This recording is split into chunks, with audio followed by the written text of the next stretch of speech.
दोस्तों, हाल ही में मैंने मियांडर नाम की एक science fiction survival thriller film देखी है। इस फिल्म का सबसे खौफनाक एलिमेंट यह है कि पूरी स्टोरी सेट है मेटेलिक ट्यूब्स के एक अंतहीन जाल में, जहां एक औरत होश में आती है और खुद को इन तंग पाइपों में फंसा हुआ पाती है और उससे बच निकलने का सिर्फ एक ही रास्ता है, खतरनाक ट्रैप से बचते हुए लगातार आगे बढ़ते रहना। लेकिन असली सवाल यह है, क्या इस जाल का कोई अंत सच में संभव है, या फिर ये ट्यूब्स का स्ट्रक्चर खुद एक नेवर एंडिंग मेटेलिक कब्र है जो इंसानों को हमेशा के लिए तड़पाने के लिए बनाया गया है। अगर रेटिंग्स की बात करें तो IMDb पर इस फिल्म को मिलीजुली प्रतिक्रिया मिली है, लेकिन ऑडियंस इसे इसके इंटेंस माहौल और सफोकेटिंग एक्सपीरियंस के लिए सर्वाइवल हॉरर जॉनर का एक हिडन जेम मानती है। तो चलिए अब डिटेल में बात करेंगे मिनेडर मूवी की। फिल्म की स्टार्टिंग में हमारा इंट्रोडक्शन होता है लीसा नाम की एक कैरेक्टर से, जो हाईवे के बीचों बीच सुसाइड करने के इरादे से लेटी हुई है। कुछ ही देर में एक कार उस रास्ते पर आती है। जैसे ही लीसा उस कार को अपनी ओर आता देखती है, एक पेनफुल डेथ का डर उसे घेर लेता है और वो अपना माइंड चेंज कर फौरन सड़क के किनारे हट जाती है। कार का ड्राइवर भी इस लड़की की मदद के लिए नहीं रुकता और उसे इग्नोर करके आगे बढ़ जाता है। असल में आज लीसा की बेटी का बर्थडे है, जो अब इस दुनिया में नहीं है। तभी हम देखते हैं कि जो कार कुछ देर पहले लीसा को अनदेखा करके चली गई थी, उसका ड्राइवर अपनी कार रिवर्स करके लीसा के पास वापस आता है। गाड़ी के अंदर बैठा एडम नाम का शख्स लीसा से पूछता है, क्या तुम ठीक हो? जिस पर लीसा रिप्लाई देती है, हाँ मैं ठीक हूं। इस पर वो आदमी लीसा को बताता है कि यहाँ से शहर काफी दूर है और अगर वो चाहे तो वो उसे लिफ्ट दे सकता है। लीसा अग्री हो जाती है और एल उसकी कार में बैठ जाती है। सफर के दौरान एडम लीसा से पूछता है कि वो इस सुनसान जगह पर अकेले क्या कर रही थी। लीसा एडम को बताती है कि आज उसकी बेटी का बर्थडे है और इसी वजह से वो उसे बहुत ज्यादा मिस कर रही है। लीसा की ये बात सुनकर एडम कहता है, अच्छा तो इस रीजन से तुम सड़क के बीचों बीच मरने के लिए लेटी हुई थी। जवाब में लीसा कहती है, मैं मरना नहीं चाहती, बस किसी तरह एक बार अपनी बेटी से मिलना चाहती हूँ। तभी लीसा कार का रेडियो ऑन कर देती है। रेडियो पर एक न्यूज फ्लैश हो रही होती है। रिपोर्टर बता रहा होता है कि जंगल में एक सीरियल किलर एक्टिव है और आज सुबह उसने 2 और लड़कियों का मर्डर कर दिया है। पुलिस के पास किलर की तस्वीर तो नहीं है, लेकिन उन्हें ये इन्फॉर्मेशन मिली है कि कातिल एक गोरा आदमी है जिसके पास ब्राउन कलर की कार है और उसके दाहिने हाथ पर एक क्रॉस का टैटू है। ये खबर सुनते ही लीसा के होश उड़ जाते हैं, क्योंकि रेडियो पर रिपोर्टर जिस कातिल का डिस्क्रिप्शन दे रहा था वो कोई और नहीं बल्कि एडम ही था। उसके हाथ में क्रॉस का निशान देखकर लीसा दहशत में आ जाती है। इससे पहले कि लीसा खुद को बचाने के लिए कोई मूव कर पाती, एडम अचानक से जोरदार ब्रेक लगाता है। लीसा का सिर तेजी से कार के डैशबोर्ड से टकराता है और वो अनकॉन्शियस हो जाती है। कुछ देर बाद जब लीसा की आंखें खुलती हैं, तो वो खुद को एक अजीब से मेटालिक चेंबर में फंसा हुआ पाती है, जो हर तरफ से सॉलिड दीवारों से बंद था। खुद को इस कन्फाइंड स्पेस में पाकर वो पैनिक करने लगती है और हेल्प के लिए चिल्लाती है, लेकिन उसकी मदद के लिए कोई नहीं आता। हम देखते हैं कि उसे एक फ्यूचरिस्टिक सूट पहनाया गया है और उसकी कलाई पर एक ब्रेसलेट भी है। लीसा उस ब्रेसलेट को उतारने की बहुत कोशिश करती है, लेकिन वो इतना मजबूत था कि तमाम कोशिशों के बावजूद नहीं निकलता। आखिर में जब उसे ये रियलाइज होता है कि यहाँ से निकलना इम्पॉसिबल है, तो वो थकहार कर एक कोने में बैठकर रोने लगती है। तभी अचानक उस चैम्बर का एक दरवाजा खुलता है। लीसा देखती है कि दरवाजे के पार एक टनल है जिसके एंड में एक रोशनी दिखाई दे रही है। लीसा को लगता है कि शायद यही बाहर निकलने का रास्ता है। वो खुश हो जाती है कि उसे एस्केप का एक चांस मिला है, लेकिन जैसे ही वो उस टनल के अंदर जाती है, उसके पीछे चैम्बर का दरवाजा अपने आप बंद हो जाता है। ये देखकर लीसा की सांसें थम जाती है और अब उसे एहसास होता है कि वो पहले से भी ज्यादा खतरनाक सिचुएशन में फंस चुकी है। तभी अचानक लीसा के हाथ में बंधे ब्रेसलेट में अलार्म बजता है और 11 मिनट का टाइमर शुरू हो जाता है। ये देखकर लीसा समझ जाती है कि उसे 11 मिनट के अंदर यहाँ से निकलना होगा, वरना वो हमेशा के लिए यही फंसी रह जाएगी।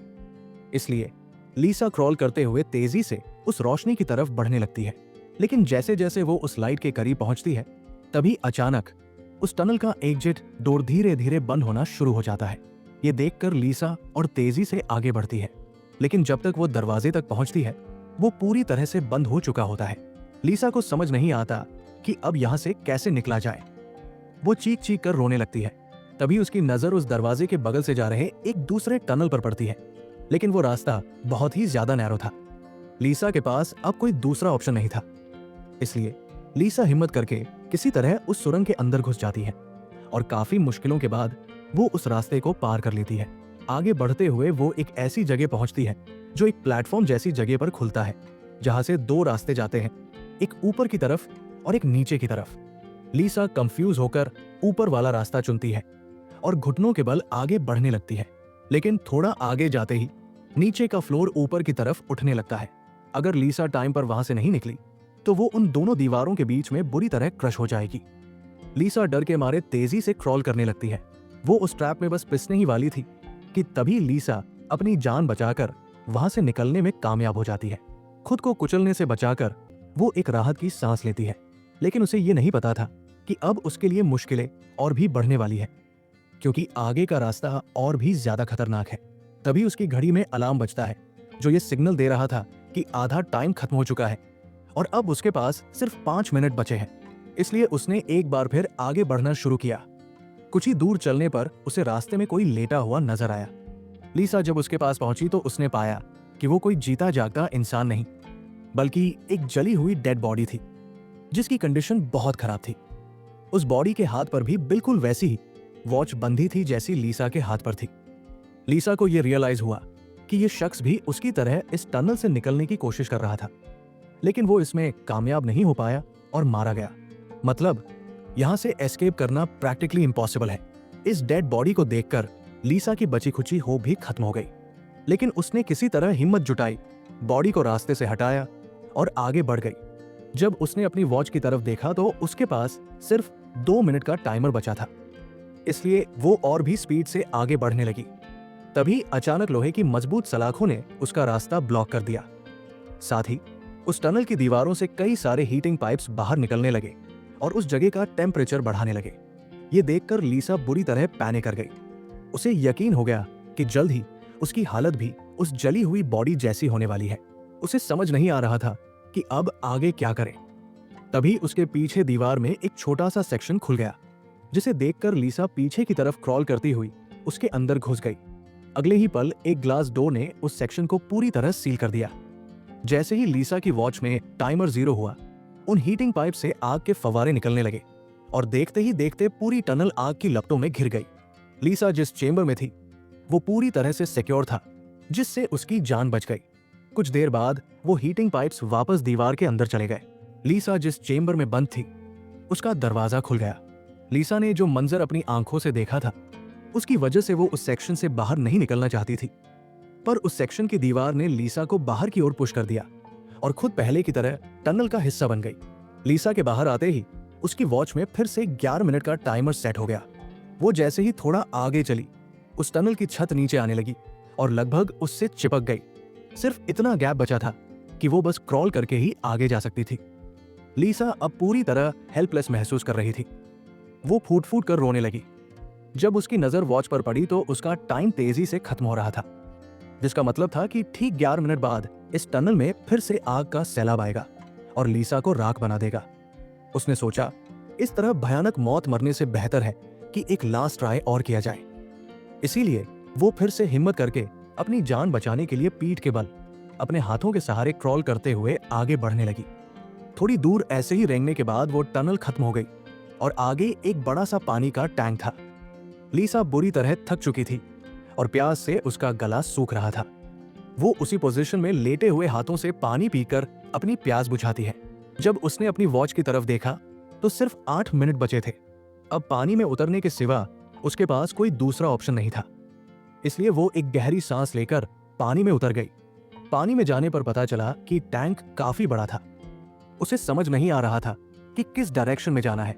वो पानी के अंदर बाहर निकलने का रास्ता तलाशने लगी, मगर उसे कोई एग्जिट नहीं मिला। दूसरी तरफ जहां से वो टैंक में दाखिल हुई थी, वो रास्ता भी बंद हो चुका था। अब उसकी सांस भी जवाब दे रही थी। तभी टैंक में ऊपर की तरफ एक हैच खुल गया। लीसा फौरन उस दरवाजे से होकर ऊपर निकल आई। बाहर आते ही उसने हांफते हुए सांसें ली और आगे का सफर शुरू किया। लेकिन लीसा हद से ज्यादा थक चुकी थी। उसके लिए आगे बढ़ना एक बड़ा चैलेंज बन गया था और कुछ ही देर में भारी थकान के कारण लीसा की वही रास्ते में आंख लग गई। लेकिन तभी लीसा के कानों में किसी के चीखने की आवाज सुनाई दी। वहां कोई और भी था जो हेल्प के लिए चिल्ला रहा था। उसकी आवाज सुनकर लीसा के अंदर बचने की एक नई उम्मीद जागी। इसीलिए वो जल्दी से उस आवाज को फॉलो करने लगी। अचानक एक जगह उसके ठीक नीचे एक दरवाजा खुला जिसके अंदर खौलता हुआ एसिड था। लीसा उस एसिड में गिरने से बाल बाल बची। वो एसिड इतना खतरनाक था कि एक मजबूत लोहे को भी सेकंडों में पिघला सकता था। लीसा ने फौरन अपने सूट का एक टुकड़ा काटा और उसे टेस्ट करने के लिए एसिड में डाला। कपड़ा कुछ ही सेकंड में काली राख बन गया। ये देखकर वो बहुत ही केयरफुली आगे बढ़ने लगी। वो अपने हाथों और पैरों को गड्ढे के किनारों पर रखकर उस जगह को पार करने ही वाली थी कि तभी उसका घुटना एसिड से टच हो गया, जिससे लीसा दर्द से चीख उठी। थैंकफुली उसके स्पेशल सूट ने उसके घुटने को गलने से बचा लिया, लेकिन उसके घुटने पर एक गहरा जख्म हो गया था। अच्छी बात यह थी कि अब मदद की आवाज काफी पास से आ रही थी। लीसा अपना दर्द भुलाकर फिर से उस आवाज के पीछे चलने लगी और आखिरकार वो एक लोहे की ग्रिल के पास जा पहुंची। उससे कुछ दूरी पर एक और ग्रिल थी जिसके पीछे एक आदमी था। उस आदमी ने भी लीसा जैसा सूट और वॉच पहनी थी। लीसा उससे कहती है, देखो मेरी बात सुनो, हम दोनों यहाँ फंसे हुए हैं। अगर हम एक दूसरे की हेल्प करें तो यहाँ से निकल सकते हैं। लेकिन उस सुरंग में लंबे समय तक फंसे रहने की वजह से उस आदमी की मेंटल कंडीशन बिगड़ चुकी थी। वो कभी लीसा को गालियां देता तो अगले ही पल सॉरी बोलने लगता। वो कहता है, ये लोग जल्द ही वापस आएंगे और हम दोनों को मार देंगे। ये कहकर वो पागलों की तरह जोर जोर से हंसने लगा। तभी लीसा ने देखा कि उसके हाथ में बंधी वॉच में 60 सेकंड का काउंटडाउन शुरू हो गया है। वही हीटिंग पाइप्स एक बार फिर दीवारों से बाहर आ गए और इस बार जो सेफ जोन खुला वो लीसा और उस आदमी के ठीक बीच में था। उस सेफ जोन में सिर्फ एक इंसान के लिए स्पेस था। अब इस जानलेवा गेम में या तो वो साइको बचता या फिर लीसा। अगले ही पल लीसा और उस आदमी के सामने लगी आयरन ग्रिड हट गई। दोनों फुल स्पीड से उस चेंबर की तरफ भागे और लगभग एक साथ ही डेस्टिनेशन तक पहुंचे। इसके बाद दोनों के बीच उस चेंबर पर कब्जा करने के लिए एक जानलेवा संघर्ष शुरू हो गया। इस फाइट में कभी लीसा उस साइको को बाहर धकेल देती तो कभी वो उसे चेंबर से बाहर फेंक देता। लेकिन अंत में जैसे ही टाइम खत्म होने को आया, लीसा ने एक जोरदार किक मारकर उस आदमी को चेंबर से बाहर कर दिया। उस आदमी ने गिरते हुए लीसा का पैर पकड़ लिया और उसे बाहर खींचने की कोशिश करने लगा। तभी 60 सेकंड्स का टाइम अप हो गया और चेंबर के ऑटोमेटिक ग्लास डोर ने उस आदमी का हाथ काटकर अलग कर दिया। दर्द की वजह से उसकी भयानक चीख निकल पड़ी। तभी लीसा की नजर उस आदमी के कटे हुए हाथ पर गई जिस पर एक क्रॉस का टैटू बना हुआ था। उस टैटू को देखते ही लीसा को सब कुछ याद आ गया। ये कोई और नहीं बल्कि वही सीरियल किलर एडम है जिसने कार में उसे बेहोश किया था। अब लीसा का सारा कंफ्यूजन क्लियर हो चुका था। पहले उसे लग रहा था कि एडम ने ही उसे यहाँ ट्रैप किया है, लेकिन उसका ये अंदाजा बिल्कुल गलत था क्योंकि एडम तो बेचारा खुद मौत के चंगुल में फंसा हुआ था। इतने में ही लीसा की घड़ी पर 11 मिनट का टाइम पूरा हो गया और उन हीटिंग पाइप से निकली आग ने कुछ ही सेकंड्स में एडम को जलाकर राख कर दिया। अपनी आंखों के सामने एडम की इतनी खौफनाक मौत देखकर लीसा दहशत से कांप उठी। कुछ देर बाद सेक्शन के अंदर एक छोटी टनल से एक रोबोट बाहर आया। उसका डिजाइन एक डरावने स्कल जैसा था। उस रोबोट ने लीसा को कोई नुकसान नहीं पहुंचाया, बल्कि उसके एसिड से जले घुटने को हील कर दिया। लीसा ने उससे पूछा, तुम कौन हो और मुझे यहाँ क्यों लाए हो? जवाब में उस रोबोट के मुंह से एक टूल निकला और लीसा के सूट से कनेक्ट हो गया। उस टूल के जरिए लीसा के दिमाग में सारे फ्लैशबैक चलने लगे। उसे याद आया कि कैसे कार में एडम की सच्चाई पता चलने पर उसकी एडम से झड़प हुई थी और कैसे एडम ने उसके सीने में चाकू घूमकर उसे कार से बाहर फेंक दिया था। उसी पल लीसा ने आसमान से एक सफेद रोशनी अपनी तरफ आते देखी थी। इसके बाद लीसा वापस प्रेजेंट में आ गई। अब उसे एक बात क्लियर हो गई थी कि उन एलियंस ने ही उस दरिंदे एडम से उसकी जान बचाई थी और उसे यहाँ लेकर आए थे।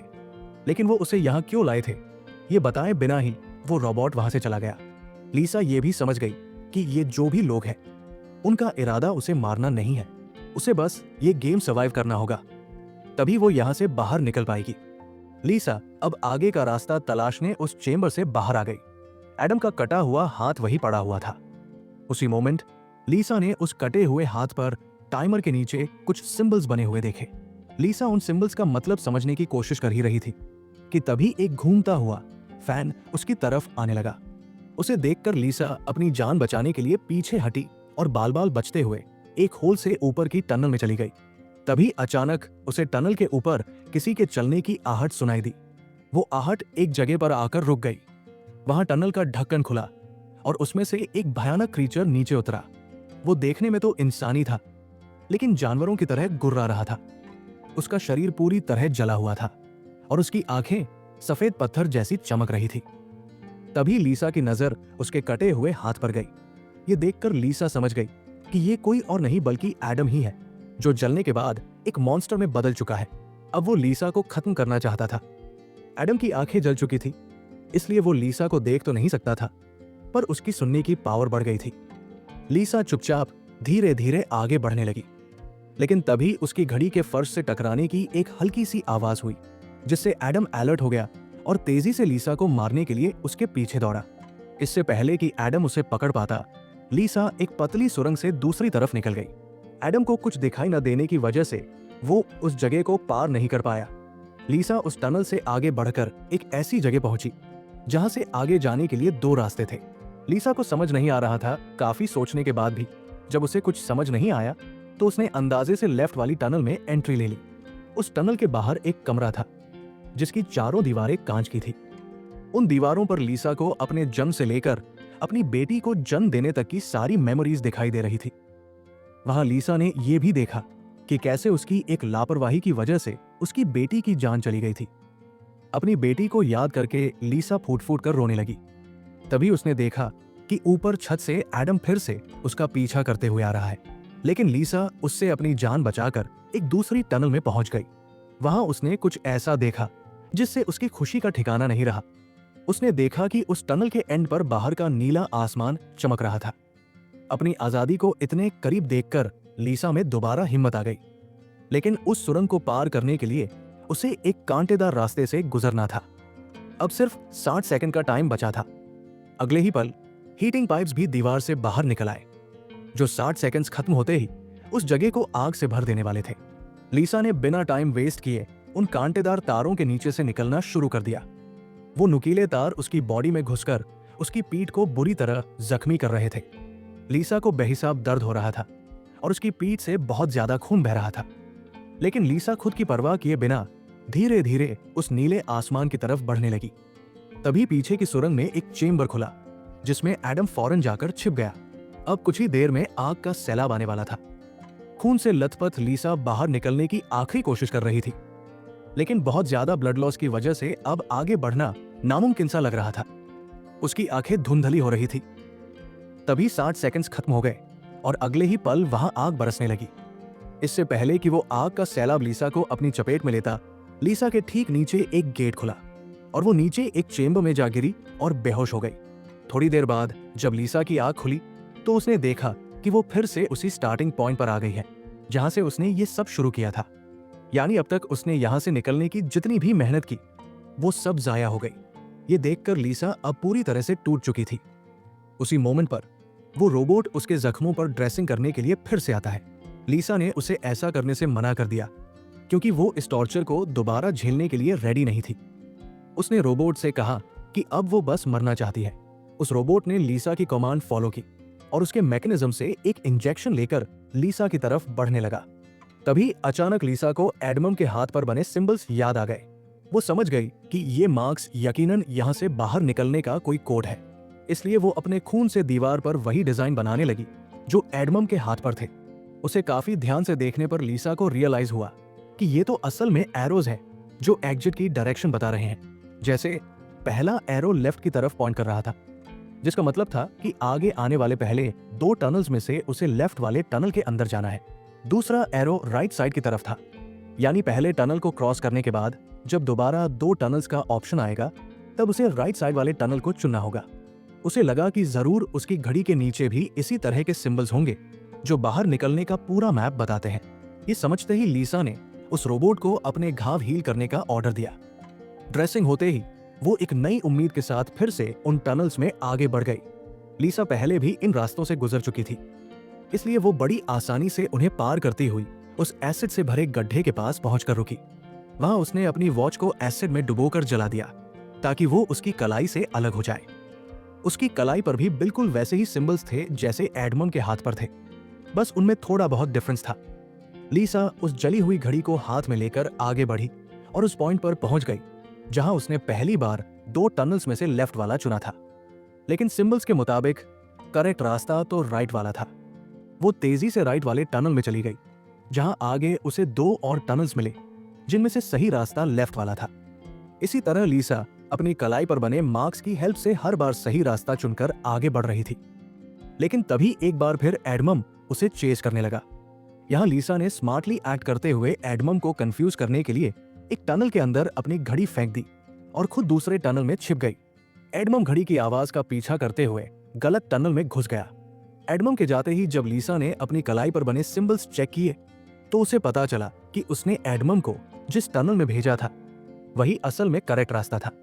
ये देखकर लीसा बहुत ज्यादा परेशान हो गई। अब लीसा के पास कोई दूसरा ऑप्शन नहीं था, इसलिए वो धीरे से उसी टनल में घुस गई जिसमें एडमम गया था। ये टनल काफी अजीब था। ऐसा लग रहा था जैसे ये किसी विशाल जानवर का पेट हो। लीसा धीरे धीरे आगे बढ़ने लगी। थोड़ा आगे जाकर उसने देखा कि उसकी घड़ी सामने पड़ी हुई है, लेकिन एडमम भी वहीं मौजूद था। क्योंकि एडमम अब देख नहीं सकता था, इसलिए लीसा चुपके से उस घड़ी को उठा लेती है। पर तभी घड़ी में 60 सेकंड्स बचे होने का अलार्म बजने लगा, जिसकी आवाज से एडमम को लीसा की लोकेशन पता चल गई। वो दोबारा लीसा को चेस करने लगा। उससे बचने के लिए लीसा उसी रास्ते से वापस भागने लगी जहां से आई थी। उस वक्त लीसा की घड़ी में 60 सेकंड्स का काउंटडाउन शुरू हो चुका था और टनल से हीटिंग पाइप्स भी बाहर आ गए थे। साथ ही टनल में एक सेफ्टी चेंबर भी खुल चुका था। लीसा जल्दी से उस चेंबर में जाकर छिप गई। एडमम भी वहां तक पहुंच जाता है, लेकिन अब बहुत देर हो चुकी थी क्योंकि चेंबर एक ग्लास डोर से बंद हो गया था। यहाँ लीसा एडमम को चिढ़ाने के लिए उसे मिडिल फिंगर दिखाती है, पर बदकिस्मती से इस बार आग फेंकने वाले हीटिंग ट्यूब्स बिना आग बरसाए ही अंदर चले गए, जिसके बाद चेंबर का दरवाजा भी खुल गया और अगले ही पल एडमम ने लीसा पर अटैक कर दिया। लीसा भी खुद को डिफेंड करने के लिए एडमम से लड़ने लगी और उस शैतान के सिर को अपने पैरों से दबाने लगी। पीछे से चेंबर की दीवार भी लीसा को आगे की तरफ पुश करने लगी, जिससे उस शैतान एडमम का सिर बुरी तरह क्रश हो गया और फाइनली लीसा को एडमम से छुटकारा मिल गया। लीसा अब अपने रास्ते पर आगे बढ़ने लगी, जहां आगे चलकर उसे फिर से 2 रास्ते मिले। उसकी कलाई पर बने सिंबल्स के मुताबिक उसे राइट वाले टनल से जाना था और ये इस मेज की आखिरी टनल थी। लेकिन तभी लेफ्ट वाले टनल से एक लड़की बाहर निकल आई। उसे देख लीसा की आंखें फटी की फटी रह गई और वो रोने लगी, क्योंकि ये लड़की कोई और नहीं बल्कि उसकी बेटी नीना थी। नीना की डेथ के बाद से लीसा ने जीना ही छोड़ दिया था। उसकी बस यही एक विश थी कि वो किसी तरह नीना से मिल पाए, और आखिरकार आज उसकी ये विश भी पूरी हो गई। नीना ने अपनी मां लीसा से कहा, अब दोबारा मुझे फिर से अकेला मत छोड़ना। जिस पर लीसा ने जवाब दिया, नहीं बेटा, मैं हमेशा तुम्हारे साथ रहूंगी। जिस पर नीना कहती है, तो फिर आओ मेरे साथ लेफ्ट वाले टनल में चलो। लीसा रोते हुए बोली, नीना, मैं तुम्हें फिर से खोना नहीं चाहती, लेकिन सच तो यह है कि तुम पहले ही मर चुकी हो और मेरा डेस्टिनेशन दूसरी टनल में है। इतना कहकर लीसा वहां से जाने लगी। पीछे से नीना उसे पुकारती रही, लेकिन लीसा दिल पर पत्थर रखकर उस सुरंग से बाहर निकली। बाहर आते ही लीसा फूट फूट कर रोने लगती है। उसके बाद लीसा ने बिना टाइम वेस्ट किए राइट वाली टनल में एंट्री की, जहां उसे टनल के एंड में खुला आसमान दिख रहा था। वो खुश होकर तेजी से आगे बढ़ने लगी, लेकिन तभी उसके रास्ते में 3 लोहे के ब्लेड्स आ गए, जो लगातार तेजी से ऊपर नीचे हो रहे थे, जिन्हें पार करने का मतलब था खुद के टुकड़े करवाना। लेकिन लीसा को हर हाल में यहां से निकलना था, इसीलिए उसने गौर किया कि उनमें से पहला ब्लेड हर 4 सेकंड्स में एक बार नीचे आ रहा है। लीसा उसके करीब पहुंची और जैसे ही वो ब्लेड ऊपर गया तो 4 सेकंड्स पूरे होने से पहले झट से उस पार चली गई। उसके बाद वो दूसरे ब्लेड के पास पहुंच जाती है। इसी तरह दूसरा ब्लेड हर 3 सेकंड्स में नीचे आ रहा था। लीसा ने हिम्मत दिखाते हुए उसे भी पार कर लिया, लेकिन लास्ट वाला ब्लेड सिर्फ 2 सेकंड्स में नीचे आ रहा था, जिसे पार करना लीसा के लिए एक बहुत मुश्किल चैलेंज था। पर आजादी की चाहत में लीसा ने उसे भी पार तो कर लिया, लेकिन अनफॉर्चुनेटली उसका पैर ब्लेड के बीच आकर कट गया। लीसा का दर्द से बुरा हाल था, लेकिन वो अपने पैर की परवाह किए बिना टनल के एंड तक पहुंच जाती है, जहां उसे खुला आसमान नजर आ रहा था। लेकिन जैसे ही उसने अपना हाथ टनल से बाहर निकालने के लिए आगे बढ़ाया, उसका हाथ सामने लगी एक स्क्रीन पर जा लगा, जहां खुले आसमान का वीडियो प्ले हो रहा था। ये देखकर लीसा बुरी तरह टूट गई। उसने कहा, मैंने वो सब कुछ किया जो मुझे करने को कहा गया था। उसके बाद वो पागलों की तरह हिस्टेरिकली हंसने लगी। तभी टनल से हीटिंग पाइप्स निकल आए, क्योंकि अब कुछ देर में 11 मिनट का टाइम खत्म होने वाला था। लीसा अब सुकून से मौत का इंतजार करने लगी, लेकिन इस बार वो हीटिंग पाइप्स उसे जलाए बिना ही वापस टनल में चले गए। तभी अचानक टनल का ऊपरी हिस्सा खुल गया और एक ब्राइट लाइट लीसा पर पड़ी। लीसा की बॉडी अपने आप हवा में उठने लगी और उस रोशनी में समा गई। थोड़ी देर बाद जब लीसा की आंख खुली तो उसने खुद को एक झरने के किनारे पाया, जिसे देख लीसा के चेहरे पर स्माइल वापस लौट आई। वहां पर नीना भी मौजूद थी। लीसा ने नीना से पूछा, क्या मैं मर चुकी हूं? इस पर नीना ने कहा, तुम्हारी बॉडी एक बार नहीं बल्कि अब तक कई बार मर चुकी है। लीसा ने फिर से पूछा, अब यहां मुझे क्या करना है? जिस पर नीना ने जवाब दिया, यहां तुम्हें बस जीना है और कुछ नहीं करना। यहां हमें पता चलता है कि जिस जगह पर लीसा अब मौजूद थी वो जगह दुनिया नहीं बल्कि कुछ और ही थी और किसी हेवन की तरह खूबसूरत थी।